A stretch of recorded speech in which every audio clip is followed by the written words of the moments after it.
Give me 3 words to describe your biggest challenges today. 3 words that describe your biggest challenges today. Change. Oh, man.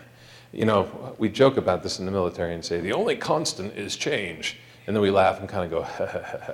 And then things change and we're all upset.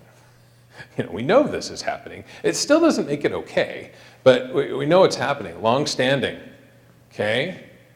Depression, future, fear, health, loss, anxiety, absolutely. Marriage, absolutely. This is, yeah, you know, I don't want to review all the sad statistics, but there can be some benefit to mom and dad having things that they do apart, and then they come back together, and then they spend time apart. And when COVID happened, and parents were together 24/7 all the time, it did not go well for some. Didn't go well for some, for parents to be around their kids all day long either. That's like, come on, when do you get, I mean, there's the Christmas song that says, mom and dad can hardly wait for school to start again, right? You got to get them out. Not with COVID, they're staying home, okay? Dissonance, unknown, absolutely. Insecurity, trying to have patience, energy levels. Oh, I'm not even going to ask for a show of hands, but I know some of us have had some Netflix days where you wake up and you're like, nope, it's just not going to happen. And I'm going to binge watch until my eyes fall out of my head, right? And how many of you have binge watched something, and while you're binge watching this show, you're thinking, this is the stupidest show I've ever seen. This is terrible. I don't even know why I'm watching this. Next episode, right? Okay, responsibility, in-laws, absolutely.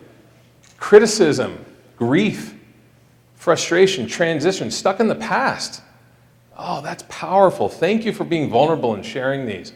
Look what's showing up in the middle. Anxiety, depression, change, stress, trauma, money, health, overwhelmed. Over here, uncertainty in school. Now, one of the benefits of this is to recognize that while you might be answering for yourself, as a collective group, look what you're all struggling with. Look at the challenges that you are all having. It's powerful to understand this because while you may feel alone in some of the things that you're feeling, you are not. Here's actually the data to show it, okay? And here are some of the things, as you look around and you see the things that you put up, look and see what other people are putting up. And this is what people are around you. This group right here, right now, this is what the biggest challenges are.